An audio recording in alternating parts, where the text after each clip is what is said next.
오늘의 말씀 갈라디아서 2장입니다. 갈라디아서 2장. 지난주에 갈라디아 1장에서는요. 믿음과 직분은 사람의 뜻이 아니라 하나님께서 성경의 말씀으로 주신다. 또 성경 외에 다른 복음을 전하면 저주를 받는다. 하나님께 맡기고 사람들 눈치 보지 말고 우리가 복음을 전하자. 이렇게 세 가지 주제를 함께 연구하는 시간을 가졌고요. 오늘 2장에서는 첫 번째 주제입니다. 율법의 행위를 맹신했던 유대인 교회입니다. 유대인 교회. 갈라디아서 2장 1절 같이 보겠습니다. 제가 읽겠습니다. 그 뒤 14년이 지나서 내가 바나바와 함께 디도도 데리고 다시 예루살렘에 올라갔노라. 예루살렘에는 예루살렘 교회가 있었습니다. 예루살렘 교회 헤드쿼터라고 생각하시면 돼요. 왜냐하면 거기에서 가장 많이 사도들을 파송했고 또 처음 시작한 교회였기 때문에. 사도 바울은요, 사울이었을 때 예수님의 환상을 계시로 받고 구원을 받은 사람입니다. 그죠? 그 다음에 첫 번째 갔던 곳이 이제 그때 예루살렘 교회를 방문했고요. 이번에는 14년이 지났어요. 자기가 받고 거기 방문한 지 14년이 지난 후에 다시 또 예루살렘에 방문을 했다고 합니다. 이번에는 자신의 동역자 바나바와 자신의 영적 아들인 디도와 함께 예루살렘 교회에 방문했다고 합니다. 이 바나바는 이제 바울의 이제 사도가 될 수 있도록 옆에서 도와줬던 같은 동역자입니다. 또 마가복음을 지은 마가의 외삼촌이기도 하고요. 예루살렘 교회에 가면요, 가장 유명한 사도들이 있습니다. 또 예수님께서 인정했던 사도죠. 3명, 또 예수님 인정했던 사도 기억나시죠? 야고보, 베드로, 요한입니다. 이렇게 유명한 사도들을 만날 수 있었고요. 근데 여기에서 말했던 아마 야고보는 우리가 이제 요한의 형제일 수도 있고 아닐 수도 있습니다. 실제로는 나중에 베드로 이후에 예루살렘 교회를 담임 목사했던 야고보는 예수님의 동생 야고보예요. 그러니까 요셉과 마리아 사이에서 낳은 사람이죠. 근데 예수님은 마리아에서 태어났지만 성령님에 의해서 잉태했기 때문에 사실은 엄마는 같은 사람인 거죠. 엄마만 같은 사람. 그래서 그 야고보라고 생각이 됩니다. 이때 당시에는 신약 성경이 없었어요. 그죠? 여러분 아시다시피 2000년 전에는 신약 성경이 없었습니다. 그러니까서 1세기에 거의 1세기 그러니까 한 AD 98년경 정도의 마지막 요한계시록까지 완료가 됐으니까 그러니까 초창기 이때 당시만 해도는 없었고 좀 지나서 한 50년이 지나서 이제 완료가 된 거죠. 그래서 이때 당시에는 신약 성경이 없었기 때문에 많은 교리들 초대교회 당시에 정립되지 않은 많은 교리들이 있었습니다. 그런 사람들하고 일단은 얘기를 해야 되잖아요. 사도들끼리 얘기해서 어떤 게 하나님의 뜻인가 정립을 하자. 그러면 토론을 해야 됩니다. 그죠? 그래서 토론할 수 있는 좋은 기회를 얻기 위해서도 이렇게 갔던 것 같아요. 사도 바울이. 그래서 사도 바울 어떻게 보면 사도 바울 팀하고 사도 바울 바나바 이렇게 한 팀이 있고 베드로 팀 이렇게 두 팀으로 나눠진 것을 볼 수가 있어요.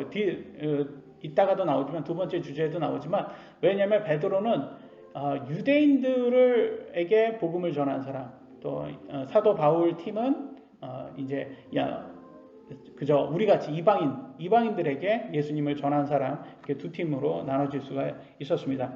그럼에도 불구하고 이때 당시에 인정받았던 교회는 예루살렘 교회죠, 그죠? 예루살렘 교회가 헤드쿼터처럼 이렇게 먼저 예수님을 믿었고 성령님을 베드로를 이렇게 베드로가 리더로서 성령님을 받았었잖아요, 오순절날. 그렇기 때문에 가장 또 많은 제자들, 예수님과 함께 했던 제자들이 있었던 곳이었고 예수님과 함께 지냈던 사람들이니까 제일 많이 알 거 아닙니까? 그래서 본부와 같은 그런 교회였고 소아시아, 지금은 터키죠. 소아시아와 그리스 있었던 이제 유럽이죠. 이때 여기에서 생겼던 많은 이방인 교회들, 이런 교회들은 지부와 같이 이렇게 좀 약간 그런 비슷한 그런 상황이었어요.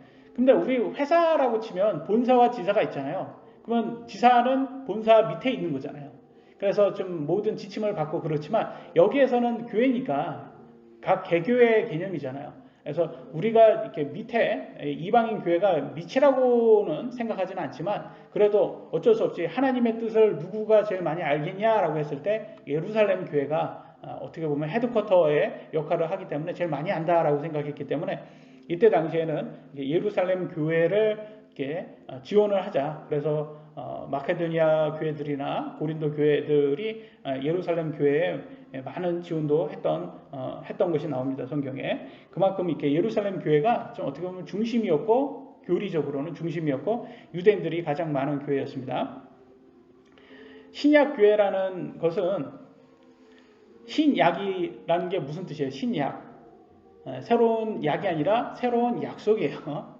신약 그러면 또 구약의 신약 그러면 많은 사람들은 이제 또 약으로 이렇게 해서 또 요즘 약 그러면 안 좋은 약처럼 하는데 약속 언약이에요. 언약. 예, 말로 한 약속. 신약은 New Testament라고 해서 이제 새로운 약속, 새로운 언약입니다. 이게 이제 신약에 의해서 생긴 교회죠. 더 이상 율법의 행위로는 의롭게 된다는 구약의 교리에서 벗어나야 했습니다. 그죠? 근데 그게 쉽지가 않아요, 사실. 왜냐면 이때 당시에는 신약 성경도 없었고, 유대인들이 좀 어떻게 보면 가장, 복음을, 유대인들 중에서도 크리스찬 유대인들 있잖아요. 유대인이었으나 예수님을 통해서 크리스찬 된 사람들, 이런 사람들에 의해서 다 복음이 전해졌기 때문에 이 사람들은, 그래도 자기네들은 유대인들이었기 때문에 율법을 쉽게 이렇게 놓지 못했어요.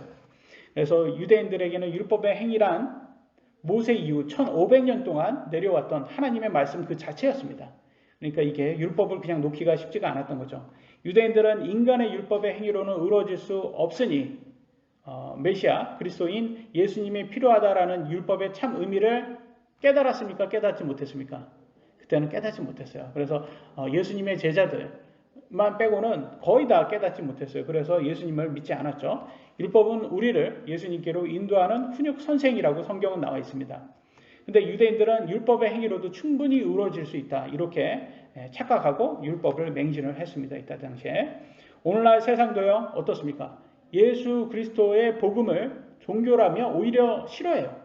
그거는 종교라며 예수님의 복음은 종교라며 기독교 싫어합니다. 하지만 자신들이 율법의 행위처럼 어떤 기준을 만들어서 그걸 선하다, 이걸 해야 된다라고 말합니다. 특히 뭐 TV 같은데 드라마 같은데 보면 항상 이렇게 고아원 가서 자원봉사를 해주고 기부를 좀 많이 해주고 이래야지 무슨 뭐 대단한 아주 선한 행위를 해야 된다 하는 것처럼 그렇게 자기네들의 기준을 만들었어요.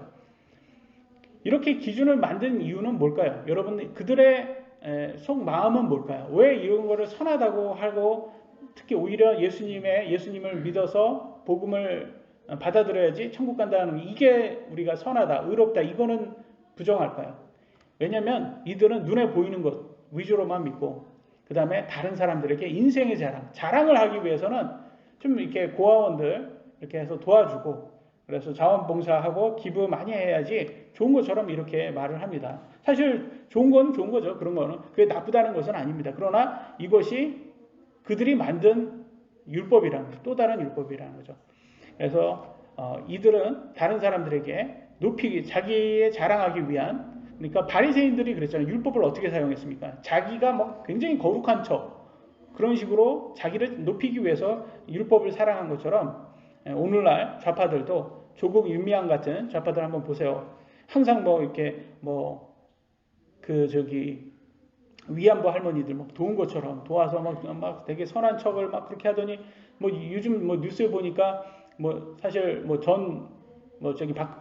박 대통령 때 당시에도 이미 그 뭐 위안부 거기 문제점 그거 할 때도 다 알고 있었다고 뭐 그런 뉴스가 나오더라고요. 그런 거 다 알면서 뭐 몰랐다 뭐 이런 식으로 박 대통령이 뭐 다 했다 뭐 이런 식으로 그렇게 그 정부가 다 했다 뭐 그런 식으로 자기 모르게 다 했다 뭐 이런 식으로 나오는 거 보니까 참 이렇게 양심이 없구나라는 생각이 듭니다. 이런 사람들은 하나님을 두려워하지 않기 때문에 이런 짓을 하는 거죠. 그래서 이어가 보겠습니다. 2장 2절입니다. 내가 계시로 말미암아 올라가 내가 이방인들 가운데서 선포하는 그 복음을 그들에게 전달하되 명성 있는 자들에게는 개인적으로 하였으니 이것은 어찌하든지 내가 다름질하는 것이나 다름질한 것이 헛되지 아니하게 하려 함이라 라고 나와 있어요. 바울이 이방인들에게 선포한 그리스도의 복음을 사람들로부터 배운 것이 아니라 예수님께 직접 계시받은 거라고 이렇게 말하죠. 특히 명성 있는 유대인들에게는 더욱더 자세하게 복음의 교리를 가르쳐 주기 위해 개인적으로 전했고 또 자기의 사역을 이방인들에 전해서 이방인들도 복음을 받아들이더라. 성령님이 그들 안에 들어오더라. 그걸 막 이렇게 얘기합니다. 왜냐하면 이때 당시에는 유대인들은 어떻게 생각했을까요? 유대인들은 이때 당시에는 이방인들은 성령님이 들어오지 않는다라고 믿는 사람들이 많았어요. 이때 당시에는. 그래서 이방인들이 정말 예수님을 믿을 수 있어? 유대인들이 하나님의 자녀가 될 수 있어? 되게 많이 이들은 부정을 했던 사람들입니다. 왜냐하면 유대인들은 선민의식, 그래서 즉 자기들만 하나님의 백성이라고 그런 자기를 높이려고 하는 그런 마음이 아주 강했기 때문에 그런 마음이 지배적이었어요. 다음 3절로 5절 같이 보겠습니다. 그러나 나와 함께 있던 그리스 사람 디도도 억지로 할례를 받게 하지 아니하였으니 이는 알지 못하는 사이에 들어온 거짓 형제들 때문이라. 그들이 그리스도 예수님 안에서 우리가 누리는 우리의 자유를 엿보아 우리를 속박하려고 몰래 들어왔으나 우리가 그들에게 단 한 시간도 불복하지 아니하였으니 이것은 복음의 진리가 항상 너희와 함께 있게 하려 함이라 라고 했어요. 그러니까 디도는 이방인이잖아요. 그래서 이방인인데 바울하고 함께 다닌다고 주위 사람들이 그렇겠죠. 야, 너도 할례를 해야지 되지 않겠냐? 그래서 너도 크리스찬이면 할례를 해야 되지 않겠냐? 율법에 따라서 할례를 하는 게 좋지 않겠냐? 뭐 이렇게 옆에서 공격을 했겠죠. 그러니까 바울이 뭐라고 했어요? 야, 우리 자유를 오히려 율법으로 더 속박하려고 하냐? 그런 거 하지 않아도 율법을 더 이상 하지 않아도 예수님만 믿어도 이제 하나님의 자녀가 되는데 왜 우리를 속박시키려고 하냐? 이렇게 말을 합니다. 근데 우리가 그러면 뭐 할례라든지 율법이라든지 이런 걸 좀 우리가 깊이 볼 필요가 있어요. 왜 하나님께서 할례를 하라고 했을까요? 할례는 사실 율법 모세로부터 온 게 아닙니다. 아브라함 때부터 왔어요. 사실은 오기는. 근데 뭐 지금은 율법처럼 이렇게 대합니다. 그래서 이 갈라디아 교회가 좀 할례를 많이 이렇게 맹신을 했던 것으로 보입니다. 그래서 할례는 왜 하라고 했을까요? 근데 할례는 여기 보시면 기사를 보시면 아시겠지만 포경수술입니다. 할례가. 포경수술은 성병과의 관계가 있다고 합니다. 그래서 제가 밑줄 친 거는 제가 읽겠습니다. 포경수술로 약 50에서 60% 정도로 간염률을 낮출 수 있다. 성병이 포경수술로 50%, 60%가 낮춰진답니다. 그리고 포경수술로 인유두종 바이러스 HPV로부터 35% 간염이 줄 수가 있다고 합니다. 잘 몰라요. 저도 의학적으로 지식이 없어서. 그렇지만 이것만 보면 뭘 알 수 있겠어요. 포경수술이 성병을 낮출 수 있다. 이거를 알 수 있잖아요. 그죠? 이거는 의학이에요. 그죠? 이거는 무슨 자기 생각이 아니라 이런 것들은 의학적인 거예요. 과거에는요, 위생에 대한 지식이 전무했습니다. 그죠? 그래서 심지어 서양의 왕들도 성병으로 많이 힘들고 죽고 힘들었다고 해요. 고생을 했다고. 하나님께서는 이스라엘 백성에게 율법으로 위생을 가르쳐 주셨다는 걸 알 수 있습니다. 하나님은 할례, 즉 포경수술로 이스라엘 백성을 각종 성병으로부터 지켜주셨고, 중세시대 때는요, 여러분 흑사병 아시죠? 흑사병, 쥐로 인해서 많이 이렇게 병균이 많이 해서 정말 이렇게 중세시대 사람도 엄청 많이 죽었다 했잖아요. 지금 오늘 코로나로 이거는 비교도 안 될 만큼 창궐했다고 하잖아요. 근데 이때 당시에 유대인들은 죽지 않았답니다. 그러니까 사람들이 저 유대인들 저 귀신 붙은 사람들이다. 유럽인들이 유대인들한테. 왜냐면 우리는 다 죽는데 쟤네는 왜 안 죽는다. 그러니까 쟤네들이 오히려 전염병을 퍼뜨리는 애들 아니냐. 이런 식으로도 해서 유대인들은 죽이려고 했답니다. 왜냐면 이상하잖아요. 느낌이 같은 지역에서 같이 사는데 왜 유대인만 살았을까요? 여러분 아세요? 그 이유가? 손을 씻었기 때문이랍니다. 요즘도 코로나로 인해서 손 씻으라고 해서 항상 어딜 가게도 가도 다 손 이렇게 할 수 있잖아요. 지금 그래서 그런 것으로 막 이렇게 하는 위생이라는 것들을 우리는 뭐 세균 뭐 이런 거는 눈에 보이지 않았을 당시에 지금도 안 보이는데 이때 당시에는 뭐 이걸 알았겠어요? 개념 자체도 없었던 거죠. 그런데 이때 당시에는 율법에 의해서 유대인들은 손을 항상 먹기 전에 손을 씻는 그 율법이 있었기 때문에 이게 됐던 거예요. 그렇게 먹기 전에는 항상 손을 씻는. 그래서 하나님께서 야 이게 자신의 백성을 지켜주시기 위해서 율법을 주신 거구나. 이게 별게 그걸 사실 우리 그러잖아요. 여러분 자식들한테 우리 특히 초등학생 아이들이 엄마 내가 손을 왜 씻어야 돼? 이렇게 할 때 여러분 뭐라고 했어요? 너는 세균 때문에 이거 번식하고 막 다 의학적으로 가르쳐 주세요. 잔말 말고 손 씻어 비누로 이거 하세요. 잔말 말고 손 씻으라고 합니다. 그죠? 왜냐면 알려줘도 몰라요. 그러니까 눈에 보이지도 않는데 그걸 어떻게 합니까? 그러니까 잔말 말고 해 이거예요. 그러니까 하나님께서는 아이와 같은 거예요. 지금 이스라엘 백성이 아이와 같으니까 잔말 말고 해요. 율법이라는 것은. 왜냐면 그게 자신의 백성을 괴롭히기 위한 겁니까? 아니면 사랑으로 보호해 주시기 위한 겁니까? 여러분 그걸 깨달으셔야 돼요. 그래서 율법이라는 것은 사실 하나님께서 자신의 백성을 사랑해서 이렇게 지켜주시기 위해서 위생적으로 의학적으로 모르는 당시에도 이렇게 지켜주셨구나라는 걸 볼 수가 있는데 근데 율법주의자들은 율법을 어떻게 악용했습니까? 그죠? 자기 자신을 거룩하다. 난 이렇게 거룩한 사람이야. 이렇게 하면서 다른 사람의 믿음을 지배하는데 율법을 썼어요. 나는 잘 율법을 지키는데 너네는 못 지키지. 너네는 아주 테러블해. 그래서 너네들은 나에게 내 말을 들어야 돼. 뭐 이렇게 해서 굴복시키는데 그렇게 사용했단 말이에요. 그래서 유대인들도 지금도 사도 바울이 그런 거야. 너네들이 우리들의 믿음을 지배하려고 지금 이렇게 자꾸 할례를 하라고 시키는구나. 이제 할 필요가 없는데도 불구하고. 의학적으로는 이때 당시만 해도 사실은 해도 상관은 없었지만 그런 것에 대해서는 지금 오늘날은 사실 할례, 뭐 포경수술 이런 것은 워낙 위생적으로 지금 시대가 그렇게 됐기 때문에 이제는 뭐 이거는 개인의 선택으로 따라 다르는데 이때 당시에는 뭐 하는 게 좋았죠 사실은. 그러나 이걸 또 율법을 악용하는 사람들 때문에 이렇게 할 필요가 없다라고 말을 합니다. 6절을 계속 읽어보겠습니다. 그러나 무엇이나 되는 것 같이 여겨지던 이 사람들에 관하여는 그들이 어떤 사람이든지 내게는 상관이 없으며 하나님은 사람의 외모를 받아들이지 아니하시느니라. 무엇이나 되는 것 같이 여겨지던 그들이 회의에서 내게 아무것도 더해주지 아니하였느니라. 무엇이나 되는 것 같이 여겨지던 무슨 말이에요?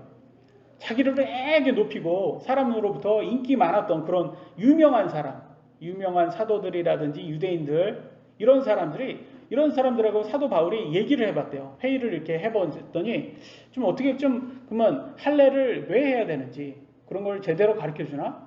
율법을 왜 지켜야 되는지 제대로 가르쳐주나? 이렇게 했더니 그런 게 아니더라고는 거죠. 그러니까 얘기해봤자 아무 소용없고 그냥 자기 자신만 높이는데 용도로 율법을 지켜야 된다 이런 식으로 말을 했던 것 같아요. 그러니까 오늘날도 여러분 어때요? 이렇게 어떤 사람하고 대화를 해보면 자기 자신만 계속 높이는 사람이 있어요. 내가 얼마나 잘난 사람이고 너네들은 내 말을 다 들어야 되고 내가 이렇게 똑똑하니까 내 말을 다 듣는 게 너네한테 좋은 거야. 그래서 유명한 대학 교수나 박사 이런 사람들이 자기 자신을 굉장히 높이잖아요. 그래서 뭐 뇌를 연구했다 뭐 그러면서 뭐 카이스트 뭐 대학 뭐 이런 식으로 말하면서 딱 그러면 여러분 카이스트 대학 나와고 뇌를 연구한 교수다. 그러면 여러분 그 사람 말을 귀담아 듣습니까? 안 듣습니까? 귀담아 듣게 돼요, 사실. 그러면서 이렇게 또 말도 얼마나 잘하겠습니까? 지식적으로 아주 뛰어나니까. 그러면서 그런 사람들을 막 이렇게 하면서 그런 사람들이 뭐나 되는 것처럼 이렇게 사람들을 막 좌우하면서 컨트롤했다라는 거예요. 그런데 하나님께서는 외모를 보지 않는다고 나와 있어요. 여기서 외모는 뭐를 얘기할까요? 여러분 겉모습 얘기하는 걸까요? 아니죠. 여기서 말하는 것은 외모는 겉모습뿐만 아니라 그 사람의 사람들이 동경하는 학위, 직위, 출신, 재력 이런 것들을 다 포함한 거예요. 그래서 하나님께서는 그런 걸 보지 않는다는 거야. 그 사람이 얼마나 대단하다, 사람들한테 많이 유명하다, 그런 것은 아무 소용이 없다라는 거예요.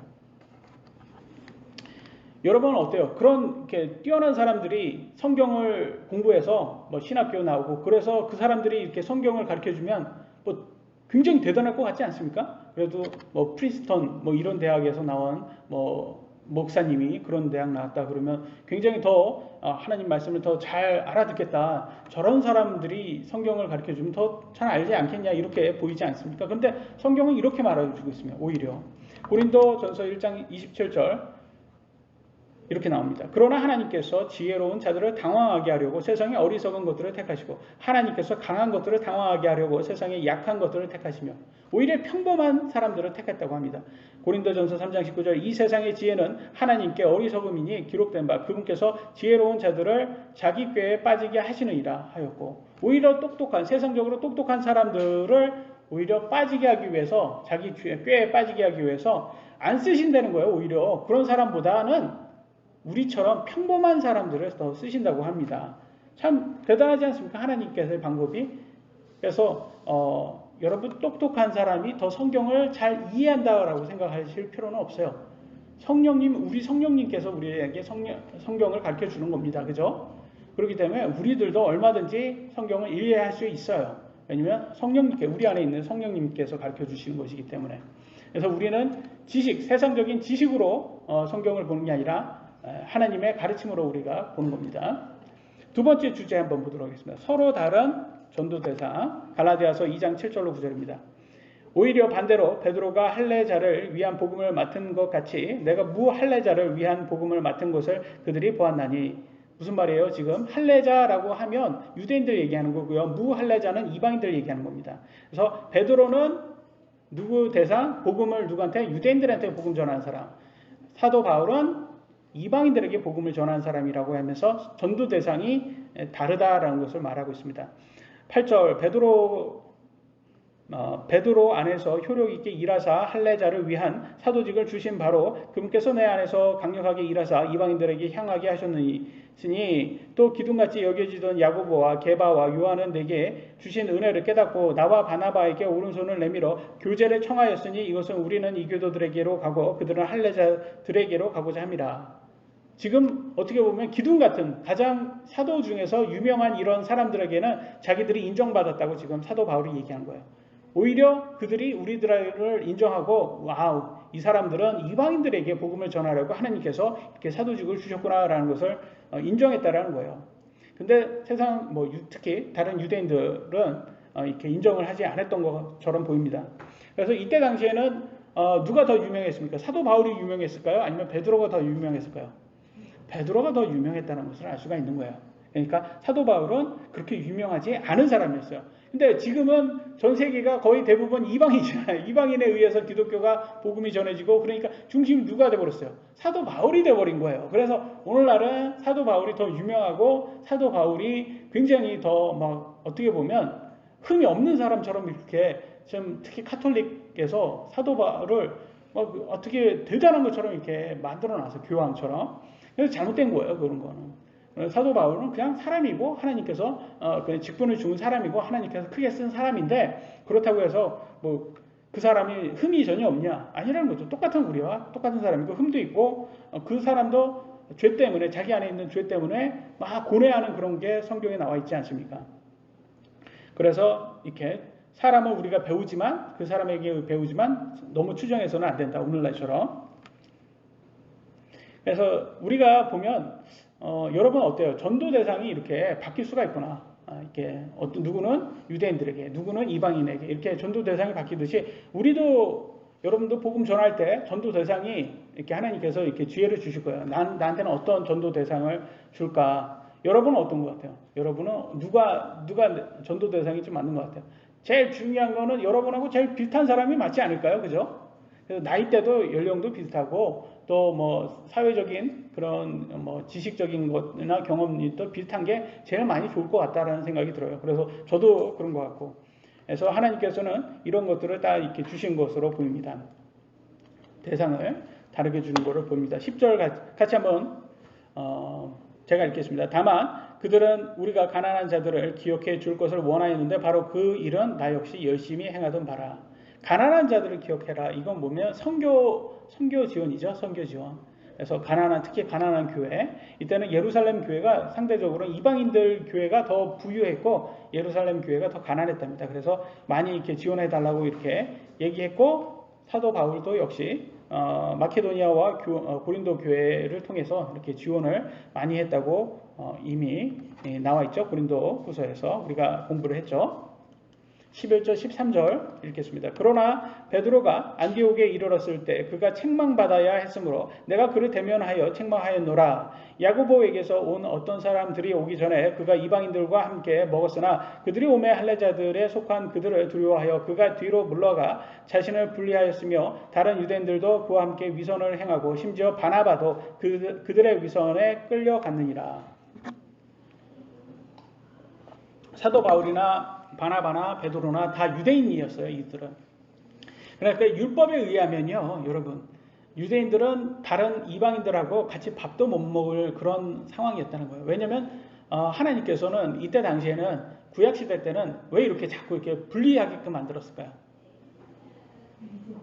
그래서 믿음이 완전 다르니까 붙어버리면 인간들이 이스라엘 백성들이 오히려 그쪽에 더 붙는 거예요. 그래서 그쪽 이방인 이교도들의 그들의 하나님을 자꾸 이렇게 뺏기니까 하나님께서 그냥 만나지 마 이런 식으로 이렇게 분리시키는 거죠. 우리들 그러잖아요. 여러분 어때요?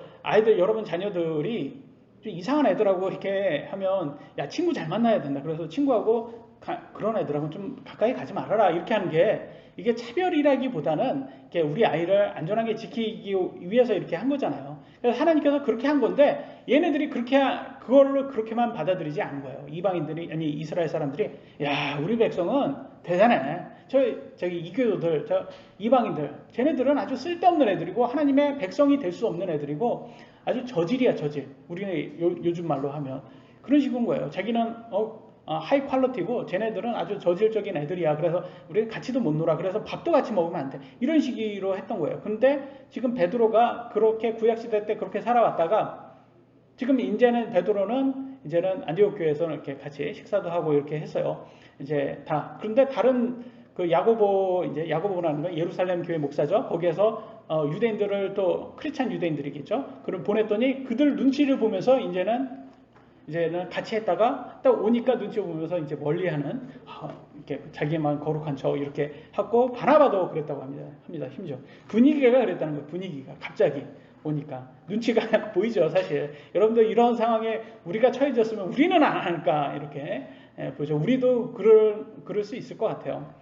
어떻게 보면 좀 약간 우리 어렸을 때 그런 좀 어리석은 그런 모습이 생각나요. 여러분 어때요? 어렸을 때 이렇게 왕따가 있어요. 한 왕따가 있으면 좀 자기는 이제 왕따하고 좀 불쌍하니까 왕따하고 같이 이렇게 놀아주고 이렇게 왕따하고 있으면 좋잖아요. 또 이렇게 하고 이렇게 놀다가 갑자기 그 왕따 시키는 애들이 막 온단 말이에요. 그러면 왕따 모르는 척하는데 외면을 한단 말이에요. 왜냐면 같이 놀고 있으면 같이 딸을 받으니까. 그래서 왕따 받으니까 이제 왕따를 외면하는 그런 모습. 지금 그런 모습하고 그런 어렸을 때 그런 모습, 좀 유치한 그런 모습이 생각이 납니다.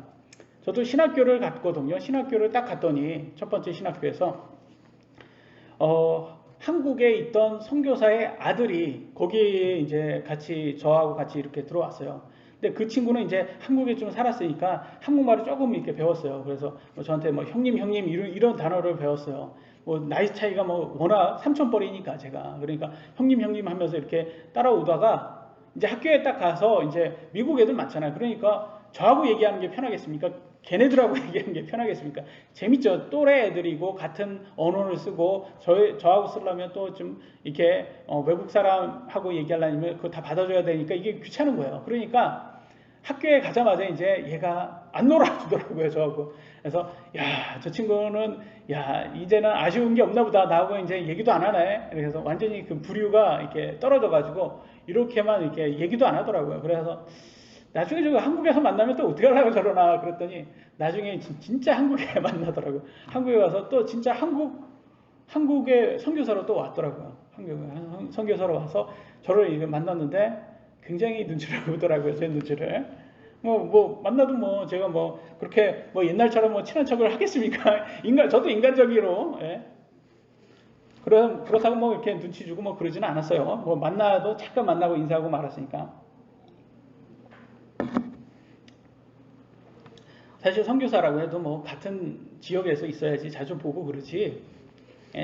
거리가 있으면 뭐 잘 볼 수도 없습니다.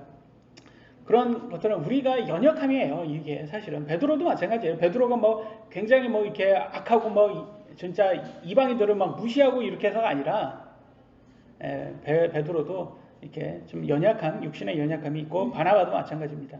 근데 바울은 어때요? 보면 바울의 성격을 좀 볼 수 있지 않습니까, 여러분? 바울은 사람 눈치를 안 본다.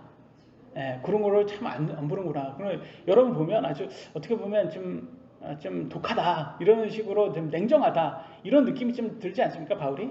사실 저는 그래서 하나님께서 더 쓰신 게 아닌가 싶어요. 바울은 좀 극과 극이었던 것 같아요. 사울이었을 때 예수님을 만나기 전에도 아주 좀 독했잖아요. 뭐 저 그리스도로 막 크리스찬 다 잡아가지고 죽이는, 어떻게 보면 추노꾼처럼 막 사람들 막 잡아서 죽이는 게 그게 살짓입니까? 그래서 그런 짓을 했던 사람이에요. 그런데 또 바뀌니까 또 완전히 또 예수님을 위해서 자기 목숨까지도 함부로라고 해야 되나? 과감없이 이렇게 다 드리는 그런 모습. 그러기 위해서 하나님께서 제일 크게 신약에서는 쓰신 것 같습니다. 그래서 참 우리의 연약함 때문에 베드로의 연약함으로서 이제 위선이 나왔습니다. 그러니까 바울이 그걸 한 거예요. 너는 니도 그렇게 살고 싶지도 않으면서, 니도 유대인들처럼 그 율법 다 지키면서 살고 싶지 않으면서 이방인들한테 그렇게 사냐라고 이렇게 합니다. 사실 이스라엘 사람들이 지금 이렇게 선민의식, 어떻게 보면 우월의식이잖아요. 이것을 갖고 막 살았어요. 이렇게 살다가 1500년 동안 율법이 있는 구약시대 때는 이렇게 살다가 어떻게 됐습니까? 나라를 잃고 2000년 가까이 나라 없이 전 세계를 막 돌아다니면서 사람들 눈치 받으면서 오히려 반대로 차별받으면서 2000년을 살았어요. 1948년도 이스라엘이라는 나라가 다시 하나님께서 만들어 주시기 전까지 나라 없이 2000년을 살았어요. 그래서 보면 하나님께서 좀 어떻게 보면 좀 훈육을 하신 것 같다라는 느낌이 들어요. 네가 다른 사람을, 이교도들을 차별해? 하나님께서 받아들인 이교도들을, 이방인들을 네가 차별해? 너가 이방인들한테 한번 차별을 받아봐라. 그래서 차별을 경험하게 한 것 같아요. 그래서 그런 것을 보면서 우리가 다시 한번 하나님의 뜻이 뭔지 파악할 수 있을 거라고 생각됩니다. 14절 한번 같이 보도록 하겠습니다. 그러나 그들이 복음의 진리에 따라 바르게 걷지 아니하는 것을 내가 보고 그들 모두 앞에서 베드로에게 이르되, 내가 유대인에게도 불구하고 이방인들의 방식대로 살고 유대인들처럼 살지 아니하면서 어째 이방인들을 강요해서 유대인들처럼 살게 하느냐 하였노라 라고 말합니다. 사실 다시 한번 말씀드리지만 이때 당시에는 사도 바울이 유명했습니까? 베드로가 유명했습니까? 베드로가 훨씬 더 유명했어요. 사도 바울은 어떻게 보면 인정도 못 받은 그런 사람이었어요. 그잖아요. 유대인들한테 인정받는 게 최고였으니까 이때 당시에는. 그랬는데도 불구하고 과감없이 이렇게 다른 사람 앞에서 이렇게 지적질을 한다는 것은, 이거는 참 보면 오늘날로 보면 참 저 사람이 사도직을 그만두려고 저러나 보다 이렇게도 보이지 않을까. 그런데도 불구하고 이렇게 눈치를 안 보고 하는 거 보면 대단하다는 생각이 듭니다. 근데 뭐라고 지적을 합니까 지금 베드로에게? 너도 이방인들처럼 살면서 왜 이방인들한테는 유대인들처럼 살라고 강요하냐, 이렇게 얘기를 합니다. 그죠? 그래서 우리도 왜 바리새인들을 하나님께서 싫어하고 위선자라고 하고 그럽니까? 왜 좌파들, 특히 좌파 정치인들을 우리가 왜 자꾸 지적하고 그럽니까? 우리가 그들보다 의로워서 그렇습니까? 아니죠. 우리도 똑같이 의롭지 않습니다. 근데 단지 차이점은 뭐냐면 그들은 우리한테 이렇게 살라고 하면서 자기들은 저렇게 사니까 문제인 거예요. 말과 행동이 틀려서 문제인 거예요. 위선이라는 것은. 그래서 얘네들은 뭐랍니까? 맨날 하는 거에서 미국을 그렇게 반대하면서 자기 자식들을 꼭 미국으로 유학을 보내요.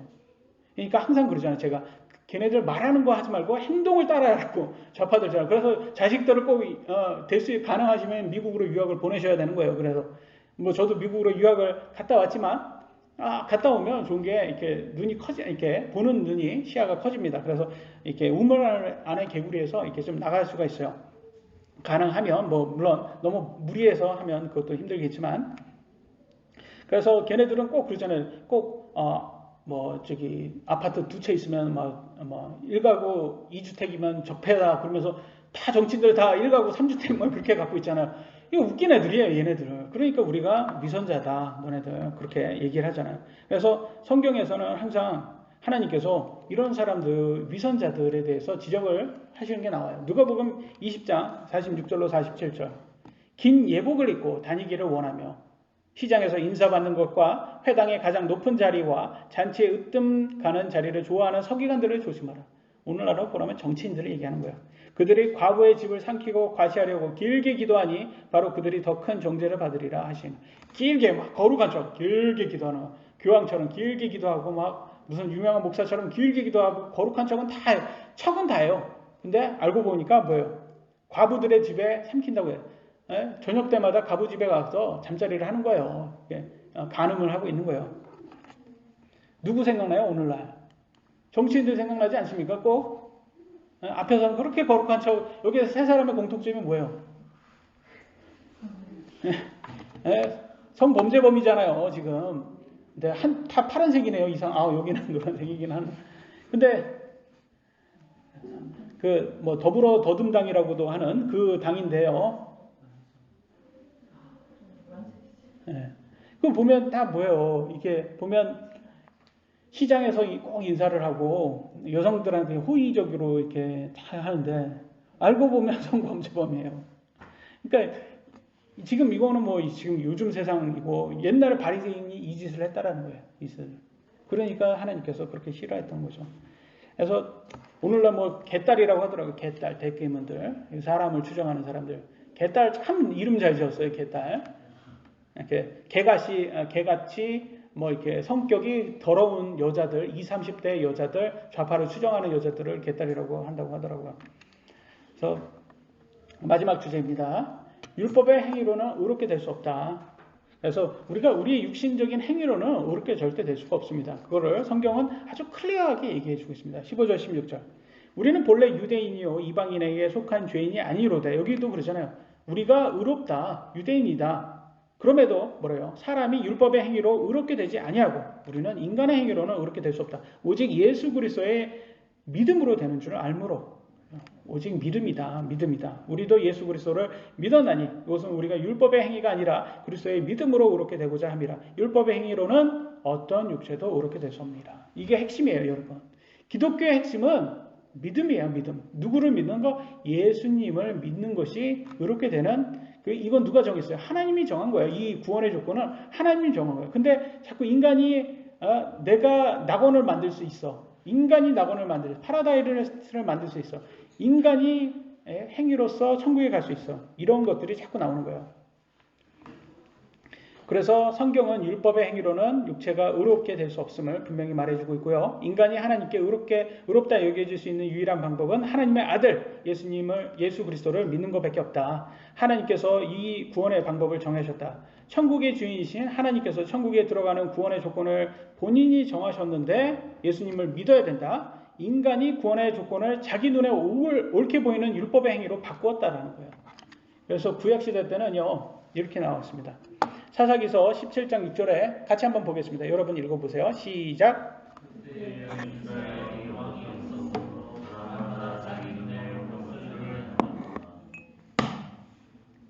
뭐 얘기하고 있습니까? 자기 눈에 옳은 게 옳은 걸까요? 틀린 겁니까? 틀린 거예요. 이거는 자기 눈에 옳은 거예요. 자기 눈에만 옳은 거예요. 자기가 옳다 그르다는 자기가 선택하는 거예요. 이건 뭐예요? 하나님께서 굉장히 위험하다고 말하는 거잖아요. 선악은 하나님이 정하는 겁니다. 인간이 정하는 게 아니에요. 근데 선악을 자기가 정하는 거예요. 그래서 자기가 선악을 정해서 자기가 이건 선한 거야. 이게 옳은 거야. 자기가 정한 거야. 이게 오늘날 문제점이에요. 인간이. 하나님께서 분명히 예수님 믿어야지 천국 간다고 말을 해놨는데 그거는 뭐 별거 아니야. 차라리 율법을 지키는 게 맞아. 지금 이거를 얘기하고 있는 거예요. 이게 문제점입니다. 결국은 하나님의 눈에는 틀린 겁니다. 이게. 우리 집으로 오시려면 현관문으로 오세요. 집주인이 말합니다. 근데 창문으로 들어간단 말이에요. 그럼 그 사람은 어떤 사람이에요? 도둑놈이에요. 도둑놈. 맞잖아요, 여러분. 우리 집으로는 현관으로 들어오시는데 창문으로 들어오면 도둑놈이잖아요. 그 예수님이 이걸 얘기하는 거예요. 천국에 예수님 문으로 들어오라고 했는데 다른 문으로 오는 거는 다 도둑놈이라는 거예요. 요한복음 10장 1, 7, 9절 이렇게 했습니다. 진실로 진실로 내가 너에게 이르노니 문을 통해 양 우리에 들어가지 아니하고 다른 길로 넘어가는 자 바로 그 자는 도둑이며 강도이나. 그때 예수님께서 다시 그들에게 이르시되 진실로 진실로 내가 너에게 이르노니 나는 양들의 문이니라. 예수님 본인이 문이랍니다.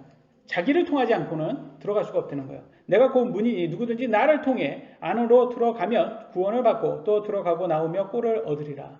구원을 받는 조건은 예수님의 문을 통과하지 않으면 안 된다는 거예요. 그래서 오늘날 가장 큰 문제점은 뭐냐? 여러분 WCC 아시죠? 에큐메니컬 운동이라고 하나 하여튼 얘네들 천주교로부터 시작한 천주교가 자꾸 이렇게 종교를 해서 단합해가지고 우리가 예수님 아니어도 우리 천국 간다고 동의하자 이렇게 말하는 애들이 있어요. 이 좌파교회는 다 거기 다 가입되어 있습니다. WCC 좋은 거 화합, 평화, 이 좋은 단어 사랑 이런 좋은 단어는 다 써요. 근데 걔네들 들어가서 보면 다 세월호 옛날 그 세월호 그 운동했던 애들이에요. 그 보면 그 한국 사람들은 참 보면 다 좌파하는 짓 똑같이 하고 있어요.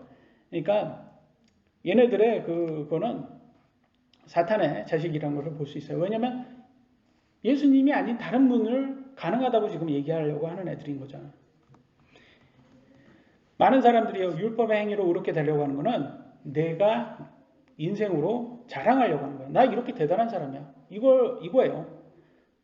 사탄처럼 자기가 하나님 자리에 앉아서 하나님처럼 구원의 조건을 정하려는 그런 사람들입니다. 아담 시대 때는요, 사람이 육식을 안 했죠. 열매만 먹었습니다. 그죠? 근데 아벨의 양의 헌물보다 가인의 열매 헌물이 우리 눈에 보기에는 더 가치가 있었어요. 그때 당시에는. 왜냐면 그 전에 양의 헌물은 양은 먹지도 못하는데 저거 그때 당시에는 다 과일만 근데 저거 먹을 수 있는 더 과일. 예? 가인은 하나님께 과일을 줬어요. 아벨은 양과 기름을 줬어요. 하나님께. 먹지도 못하는. 그러면 여러분 그 당시에 여러분이 살았다면 여러분 눈에는 뭐가 더 오라고 했을까요? 예, 가인의 과일이 더 가치가 있었으니까 더 오라고 했어요. 근데 하나님은 양을 달라고 했어요. 양.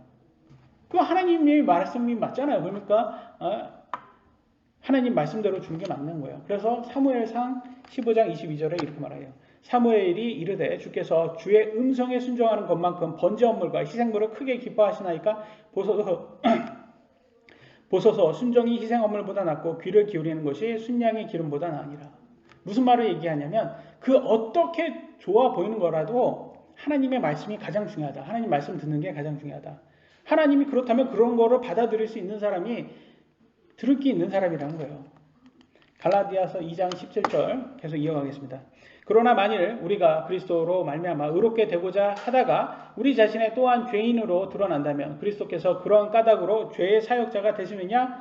결코 그럴 수 없느니라. 무슨 말이냐? 이거는 율법의 행위로 해야 의롭게 된다면 율법의 행위를 해야 의롭게 된다면 율법의 행위를 안 하면 죄인이 된다면 예수님은 그리스도로 말미암아 의롭게 된다는 복음을 통해서 사람들을 율법의 행위를 못하게 만드니까 어떻게 보면 예수님이 죄인을 양성하는 사역자가 되어버리는 거예요.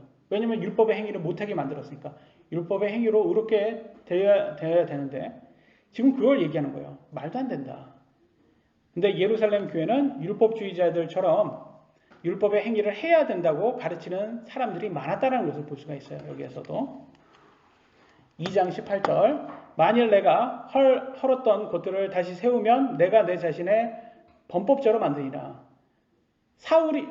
바울이 사울이었을 때 어떤 짓을 했던 사람이에요? 적그리스도였을 때. 율법을 강요했던 사람이에요. 그죠? 율법의 행위로 의롭게 되고자 했던 사람이 있잖아요. 근데 자기가 헐었어요, 이거를. 이 기준을 헐었어요. 내가 예수님을 만나니까 율법의 행위가 아니구나. 깨달은 사람이에요. 그래서 이제는 예수님을 믿는 게 의롭게 되는 유일한 방법인 걸 깨달은 사람인데 다시 돌아간다면 그러면 지금까지 자기가 범법자라는 거예요. 거짓말을 했던 거잖아요. 지금까지 사도로서 예수님의 사도로 살았다는 게 그게 범법의 행위였다라는 거예요. 여러분 우리가 율법에 대해서 좀 공부를 해볼 필요가 있어요. 율법. 갈라디아서 2장 19절 내가 율법을 통해 율법에 대하여 죽었나니 이것은 내가 하나님께 대하여 살고자 함이라. 이렇게 되고 있어요. 여러분 좀 보세요. 율법에 대해 죽었으니까 하나님께 살고자 한대요. 이게 무슨 말을 하는 걸까요? 이게 율법을 안 지키는 게 오히려 살려는 겁니다. 왜 그럴까요? 왜 그런 말을 할까요? 율법을 어떻게 안 지켜야지 사는 걸까요? 율법이 없어져야지 더 좋은 거예요. 보세요. 고린도전서 15장 56절에 뭐라고 했습니까? 사망에 쏘는 것은 죄요. 죄의 힘은 율법이니라. 무슨 말이냐? 법이 없어야 죄가 유죄가 안 된다는 거예요. 그러면 사망이 우리를 죽일 수 없다는 거예요. 그래서 오히려 죄가 없는 게 좋아요, 여러분. 오늘날 여러분 자꾸 좌파들이 이상한 죄를 많이 법을 많이 만들잖아요. 뭡니까 민식이법 해가지고 30km 그전에 30km 이전에 이렇게 가면 괜찮았잖아요. 근데 이제는 30km 이전에 가도 하여튼 치기만 하면 그러니까 애들이 민식이 놀이라고 해가지고 놀잖아요.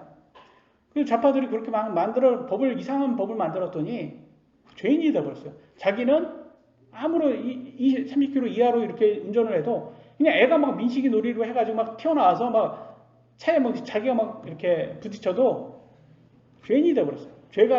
법이 자꾸 만들어지니까. 그래서 율법은 뭐예요? 단지 그거예요. 우리한테 하나님께서 너 죄인이야 이거 알려주려고 만든 건데 율법이. 사실 율법은 그러니까 내가 스스로는 구원을 받을 수가 없구나. 나의 구원자가 필요하구나. 이거 알려주려고 한 거예요. 그래서 훈육 선생인 거죠. 우리를 인도하려고. 그래서 로마 5장 13절에 이렇게 말하고 있습니다. 율법이 없을 때에는 죄를 죄로 인정하지 아니하였느니라. 그잖아요. 율법이 없어야지 오히려 죄가 안 되는 거예요. 그래서 로마서 3장 20절에는 뭐래요? 율법으로는 죄를 알게 되느니라. 그래서 하나님께서는 율법을 왜 주셨습니까? 우리가 죄인이구나 깨닫게 하려고 주신 거예요. 그래서 율법은 우리를 의롭게 만들려고 준 게 아니라 율법은 우리가 죄인인 것을 깨닫게 도와주기 위해서 준 거예요. 근데 자꾸 왜 율법에 집착하냐? 이거는 뭐와 같냐면 여러분 이거예요. 여러분 보물지도가 있어요. 보물지도가 있어요, 여러분. 이 보물지도를 해서 열심히 가서 보물을 딱 찾았어요. 야, 여러분 부자 됐습니다. 여러분 얼마나 좋습니까? 근데 어떤 사람은 자꾸 보물지도를 막 집착해요.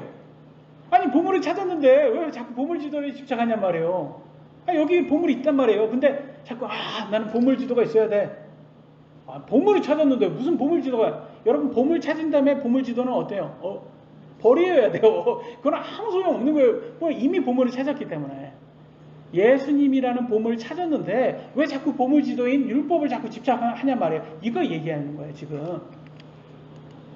그래서 이거 먼저 보겠습니다. 44절 마태복음 13장 44절 또 하늘의 왕국은 마치 밭에 숨겨진 보물과 같으니라. 사람이 그것을 발견하면 숨겨두고 그것의 기쁨으로 인해 가서 자기의 모든 소유를 팔아 그 밭을 사느니라. 무슨 말이에요 이게 지금. 하늘의 왕국 천국은 마치 뭐예요?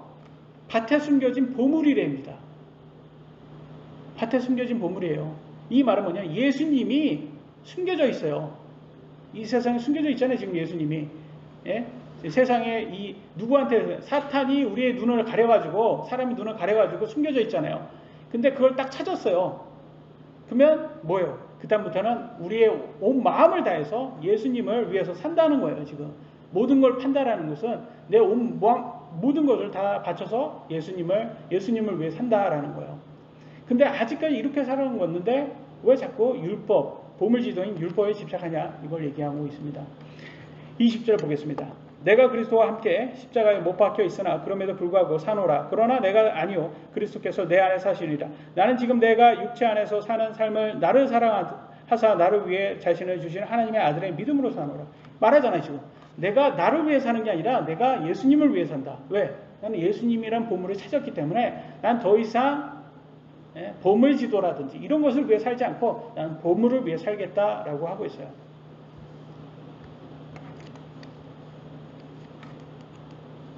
21절 내가 하나님의 은혜를 헛되게 하지 아니하노니 만일 의가 율법으로 말미암아 온다면 그리스도께서 헛되이 죽으셨느니라. 그잖아요. 만약에 율법으로 여러분이 행위로서 구원에 갈 수 있다면 예수님 십자가에서 헛되이 죽은 거예요. 쓸데없이 죽은 거예요. 말이 안 되는 거죠. 그래서 여러분 참 율법의 행위로는 절대 천국에 갈 수 없습니다. 근데 그러면 율법의 행위가 있어요. 또 여기는 성화가 있습니다. 성화도 행위잖아요. 근데 구원파 애들이요, 자꾸 성화를 율법의 행위처럼 만들어놨어 지금. 그래서 율법의 행위 없어도 돼 라면서 그러면 성화 행위도 없어도 돼 라고 말합니다. 지금 이거에서 큰 차이가 있어요, 여러분. 이거를 구분할 수 있으셔야 돼요. 그러면 율법의 행위와 성화의 행위는 어떤 차이가 있을까요?